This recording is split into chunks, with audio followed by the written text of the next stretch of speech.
اعوذ باللہ من الشیطان الرجیم بسم اللہ الرحمن الرحیم لا حول ولا قوة الا باللہ العلی العظیم حسبنا اللہ نعم الوکیل و نعم المولا و نعم النصیر۔ تمام حمد ہے اس خالق دو جہاں کے لیے کہ جس نے انسان کو خون کی ایک نازک بوند سے پیدا کیا، اور لاکھوں درود محمد و آل محمد کی ذات پر کہ جن کے ذریعے اس نے اپنے پیغام کو ہم تک پہنچایا۔ درود و سلام ہو وقت کے امام پر کہ جو اپنے چاہنے والوں کو کبھی تنہا نہیں چھوڑتے اور وقت ضرورت راہ حق پر چلنے والوں کی ہمیشہ ہدایت کرتے ہیں۔ ایک مرتبہ آیت اللہ مرشی نجفی فرماتے ہیں کہ جب میں جوان تھا اس زمانے میں میرا ارادہ ہوا کہ میں زیارت کے لیے حرم عسکریین امام علی نقی علیہ الصلوۃ والسلام اور امام حسن عسکری علیہ الصلوۃ والسلام کے لیے جاؤں۔ وہ کہتے ہیں کہ جب میں زیارت کے ارادے سے اپنے گھر سے نکلا تو تھوڑی دور چل کر میں راستہ بھٹک گیا اور اتنا وقت گزر گیا کہ میری حالت خراب ہو گئی۔ شدید ترین گرمی تھی، مجھے غش آنے لگے، یہاں تک کہ راستہ نہیں ملا اور میں بالکل جا بلب ہو گیا۔ مجھے اپنے بچنے کی کوئی امید نہیں رہی۔ میں اس وقت بالکل زندگی سے مایوس ہو گیا۔ جب اس وقت مجھے اپنی موت دکھنے لگی تب میں نے وقت کے امام مہدی اجل اللہ تعالی فرجہ الشریف سے توسل کیا تو تھوڑی دیر بعد میری ملاقات امام زمانہ علیہ الصلوۃ والسلام سے ہوئی۔ امام زمانہ علیہ السلام نے آیت اللہ مرشی نجفی کو راہ بتائی اور کچھ خاص تاکیدات بھی کی۔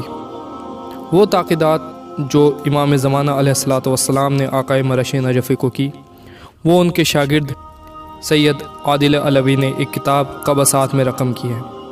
فرماتے ہیں کہ امام زمانہ علیہ الصلوۃ والسلام نے خاص طور پر مجھے تلاوت قرآن کرنے کی نصیحت کی، کہا کہ تلاوت قرآن کو لازمی کرو، اور اس کی آقا مرشی نجفی کو بہت زیادہ تاکید کی۔ اس کے بعد امام زمانہ علیہ الصلوۃ والسلام نے تلاوت قرآن کے ساتھ ساتھ نماز شب کی بھی تاکید کی، بلکہ نماز شب اور تلاوت قرآن کے لیے امام علیہ السلام نے فرمایا کہ اے سید، ان اہل علم پر افسوس ہوتا ہے کہ وہ خود کو ہم سے نسبت دیتے ہیں اور ان اعمال کو انجام نہیں دیتے۔ اس کے بعد امام علیہ السلام زیارت قبور ائمہ اور اولاد ائمہ کی تاکید کرتے ہیں۔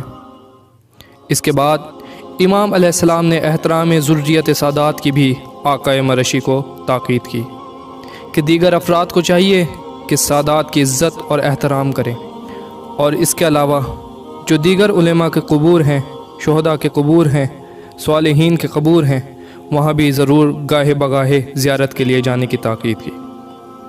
اپنے مرحومین کی قبروں پر جانے کی تاکید امام زمانہ علیہ السلام نے آیت اللہ مرشی نجفی سے کی۔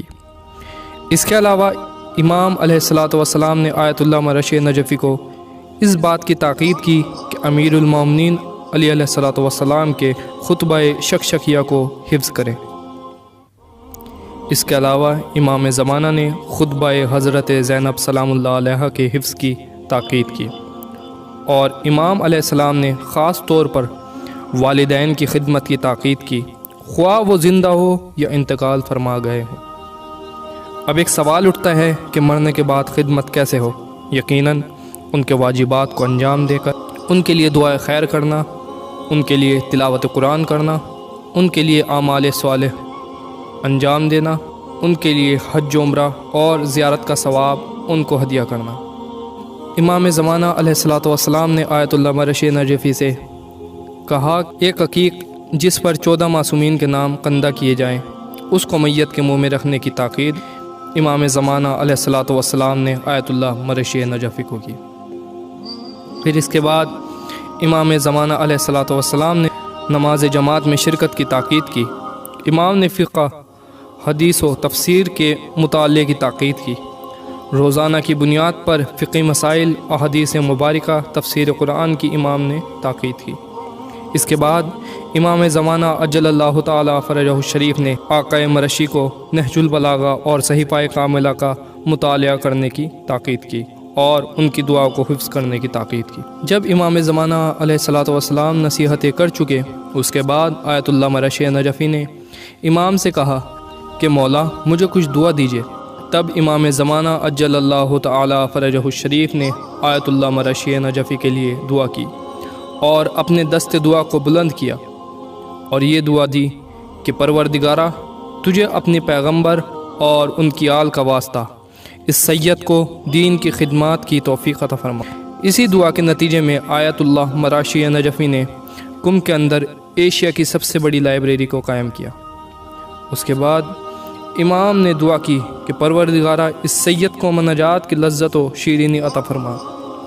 اس دعا کے نتیجے میں جب بھی آیت اللہ مراشی نجفی اکثر و بیشتر ہاتھ میں بس ان کے رومال رہتا تھا اور اپنے آنسو پہنچتے تھے۔ انتہائی رقیب القلب گویا ہر وقت آنسوؤں کو آنکھوں پر رکھے رہتے تھے۔ اور پھر امام نے فرمایا کہ پروردگارہ اس کی محبت لوگوں کے دلوں میں قرار دے اور اس کو ہر طرح کے شیطانی شر سے محفوظ فرما، خصوصاً حسد سے۔ اور اس کے بعد امام زمانہ اجل اللہ تعالی فرجہ الشریف نے تحفے میں آیت اللہ مراشی نجفی کو خالص تربت امام مظلوم کربلا یعنی خاک شفا کے، جس کے ساتھ کوئی اور خاک ملی ہوئی نہیں تھی، بالکل خالص۔ آیت اللہ مراشی نجفی پوری زندگی جب تک زندہ رہے اس خاک شفا کو اپنے جسم کے ساتھ لگا کر رکھتے تھے اور وصیت کر کے گئے تھے میرے مرنے کے بعد میری قبر میں اس خاک شفا کو ڈالا جائے۔